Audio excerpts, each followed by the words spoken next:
दोस्तों, ये कहानी दो ऐसी बेस्ट फ्रेंड की है जो एक दूसरे के बेटों को अपने प्यार के जाल में फंसा लेती है और दिन रात उनके साथ अपनी प्यास बुझाती है। लेकिन कहानी में ट्विस्ट तब आता है जब उन दोनों लड़कियों को एक दूसरे के बारे में पता चलता है। दोस्तों, कहानी बहुत ही मजेदार है, इसलिए वीडियो में एंड तक जरूर बने रहना। वीडियो स्टार्ट करने से पहले दोस्तों मैं कुछ कहना चाहता हूँ। आपने हमारे इस चैनल को बहुत ही प्यार दिया है और आगे भी इसी तरह से प्यार बनाए रखना। लेकिन अभी चैनल पर स्ट्राइक आ गई है, इसलिए आपके भाई ने दूसरा नया चैनल बनाया है जिसका लिंक डिस्क्रिप्शन में और कमेंट बॉक्स में दे रखा है, इसलिए उसे भी प्लीज जल्दी से सब्सक्राइब जरूर करें। तो चलिए शुरू करते हैं। कहानी की शुरुआत में हम दो खूबसूरत लड़कियों को देखते हैं जो आपस में बेस्ट फ्रेंड होती है। दोनों लड़कियां एक दूसरे के बिना एक पल भी नहीं रहती थी। इनमें से एक लड़की का नाम मोना होता है जबकि दूसरी का लिसा था। दोनों लड़कियों की तरह इनके बेटे भी एक दूसरे के पक्के दोस्त थे। मोना के बेटे का नाम रोनी था जबकि लिसा का बेटा सेम था। वही अब इसी तरह से कुछ दिन बीत जाते हैं। मोना और लिसा की लाइफ में सब कुछ ठीक चल रहा होता है, लेकिन तभी एक दिन मोना के पति की मौत हो जाती है। इससे मोना बहुत दुखी थी क्योंकि अब उसके बेटे रोनी को संभालने वाला कोई नहीं था। वही लिसा के पति का नाम मैक्स था। मैक्स अपने बेटे सेम को रोनी का भी ख्याल रखने के लिए कहता है। इसी तरह से अब समय गुजरता जाता है। रोनी और सेम भी बड़े हो चुके थे और वो साथ में खूब एंजॉय करते हैं। दूसरी तरफ मोना और लिसा जब घर में बैठकर अपने बचपन की फोटो देख रही होती है, तभी सेम और रोनी भी घर पर आ जाते हैं और वो लोग साथ में बैठकर खाना खाते हैं, जहाँ वो आपस में खूब सारी बातें करते हैं। बातों बातों में लिसा का बेटा सेम मोना के छोटे छोटे तरबूजों का मजाक उड़ाने लगता है, लेकिन मोना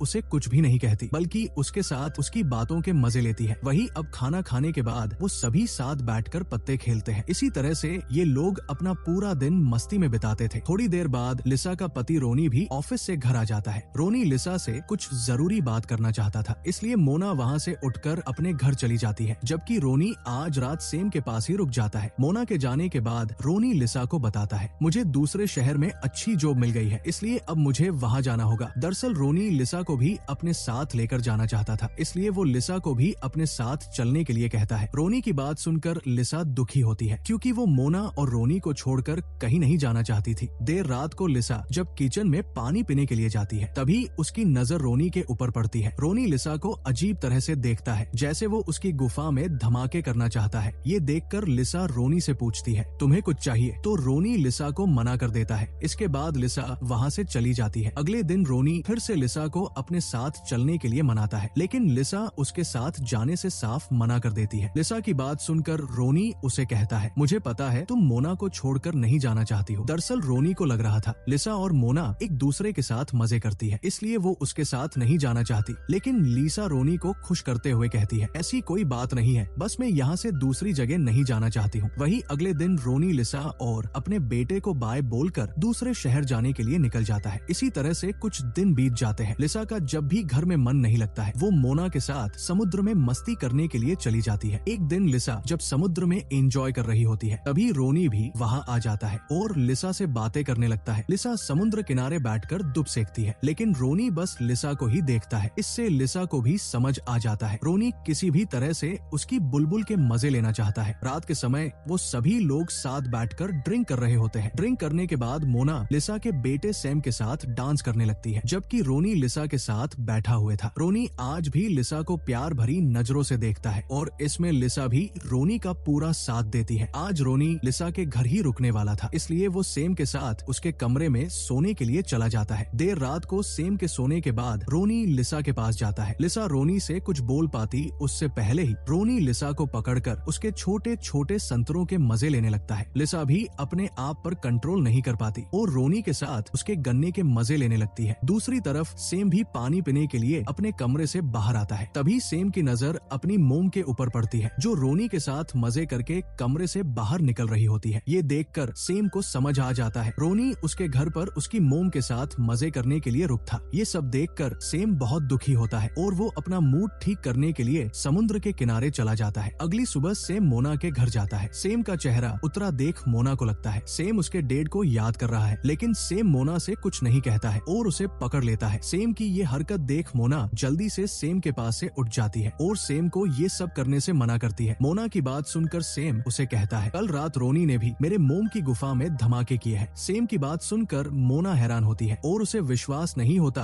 उसका बेटा लिसा के साथ ऐसा कर सकता है। वही सेम आज आपने घर नहीं जाना चाहता था, इसलिए वो मोना को आज उसके घर में रुकने के लिए कहता है तो मोना भी उसे वही रोक लेती है। रात के समय सेम को जब नींद नहीं आती है तो वो मोना के पास आकर सो जाता है। पूरी रात कंट्रोल करने के बाद सुबह सेम अपने आप को रोक नहीं पाता, इसलिए वो मोना को गर्म करने लगता है। मोना की गुफा में भी काफी दिनों से किसी ने धमाके नहीं किए थे, इसलिए वो भी सेम के छूने से गर्म हो जाती है। इसके बाद सेम मोना को पकड़कर उसकी गुफा की रेल बनाने लगता है। काम खत्म होने के बाद सेम जब अपने घर आता है तो लिसा सेम से पूछती है कल रात तुम कहाँ गए थे? तो सेम लिसा को सब सच सच बता देता है। वो मोना के साथ था और हमने भी वही किया जो तुम रोनी के साथ करती हो। सेम की बात सुनकर उसकी मोम को गुस्सा आ जाता है और वो सेम को खींचकर थप्पड़ मारती है। इसके बाद लिसा मोना से मिलने के लिए उसके ऑफिस में जाती है। लिसा मोना से कहती है मुझसे बहुत बड़ी गलती हुई है, लेकिन आज के बाद हम दोनों ऐसा कुछ नहीं करेंगे। तो मोना भी लिसा की बात मान जाती है। रात के समय जब रोनी लिसा से मिलने के लिए उसके घर आता है तो लिसा रोनी से अच्छे से बात नहीं करती है। रोनी हर बार की तरह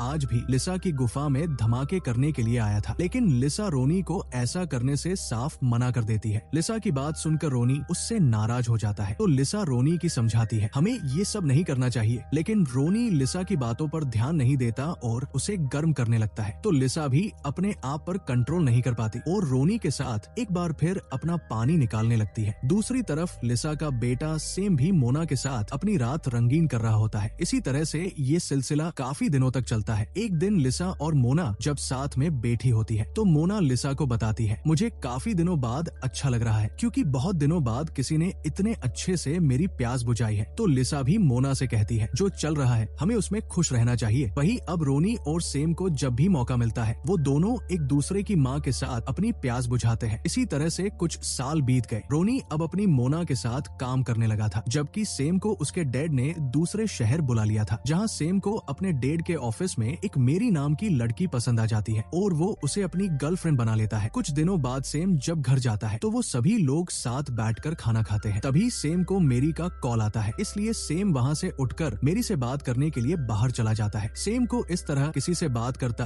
देख मोना को अच्छा नहीं लगता है, क्योंकि मोना सेम को पसंद करने लगी थी। अगले दिन लिसा का पति रोनी भी घर वापस आ जाता है। रोनी अपने साथ सेम की गर्लफ्रेंड मेरी को भी लेकर आया था, इसलिए वो लिसा को मेरी से मिलवाता है। रात के समय सेम का जन्मदिन होता है, इसलिए मोना और रोनी भी सेम की पार्टी में आते हैं। मोना देखती है सेम मेरी के साथ डांस कर रहा होता है। ये देखकर मोना को बहुत बुरा लगता है और वो समझ जाती है मेरी और सेम का चक्कर चल रहा है। अगले दिन मोना लिसा को ये सब खत्म करने के लिए कहती है, क्योंकि सेम मोना को नहीं बल्कि मेरी को पसंद करता है और दूसरी तरफ मोना को भी रोनी की शादी करनी थी। तो लिसा भी रोनी को समझाती है और उसे अपनी पसंद की कोई लड़की ढूंढने के लिए कहती है। रोनी को लिसा की बातों से बहुत बुरा लगता है, क्योंकि रोनी तो सच में सेम की मोम को पसंद करने लगा था, लेकिन अब वो कुछ नहीं कर सकता है। कुछ दिनों बाद सेम मेरी से शादी कर लेता है, जबकि दूसरी तरफ रोनी को भी उसकी पसंद की एक लड़की मिल जाती है जिसका नाम जोया होता है। इसी तरह से काफी साल बीत गए। रोनी और सेम के भी बच्चे हो चुके थे। सभी लोगों को जब भी मौका मिलता है वो समुद्र किनारे मस्ती करने आते हैं। रात के समय सभी लोग लिसा के घर खाना खाने के लिए आते हैं, लेकिन मोना बहाना बनाकर वहाँ से चली जाती है। मोना को देखकर सेम भी बहाना बनाकर बाहर आ जाता है और दोनों एक कमरे में जाकर एक दूसरे का पानी निकालने लगते हैं। इसी बीच रोनी को भी ये सब पता चल जाता है, इसलिए वो जल्दी से लिसा के पास जाता है और उसके ऊपर गुस्सा करता है। रोनी लिसा से कहता है सेम अभी भी मेरी मोम के साथ मजे कर रहा है, इसलिए अब मुझे भी तुम्हारी गुफा में धमाके करने हैं। वो दोनों जब आपस में बातें कर रहे होते हैं तभी जोया और मेरी भी उनकी बातें सुन लेती है और उन्हें सेम और रोनी के बारे में सब पता चल जाता है कि वो दोनों कैसे एक दूसरे की मोम के साथ मजे करते थे। इसी बात को लेकर मेरी और जोया उन्हें छोड़कर वहाँ से चली जाती है। लिसा रोनी के ऊपर गुस्सा करती है, क्योंकि उसकी वजह से मेरी और जोया को सब पता चल गया था, लेकिन रोनी को इन सब से कोई फर्क नहीं पड़ता है, क्योंकि उसे तो बस लिसा की लेने से मतलब था। अगले दिन लिसा मोना से बात करती है और मोना लिसा से माफी मांगती है और उसे कहती है मैं सेम से प्यार करने लगी थी, इसलिए सेम भी कभी कभी मेरी प्यास बुझाता था, लेकिन मैं ये नहीं चाहती थी रोनी भी तुमसे मिले। वही अब लिसा भी मोना को माफ कर देती है और अगले दिन वो सभी लोग समुद्र में एंजॉय करने के लिए जाते हैं। और इसी सस्पेंस के साथ इस कहानी का यही अंत हो जाता है। दोस्तों, अगर आपको हमारी वीडियो देखना पसंद है तो चैनल को सब्सक्राइब और वीडियो को लाइक जरूर करें। Thanks for watching.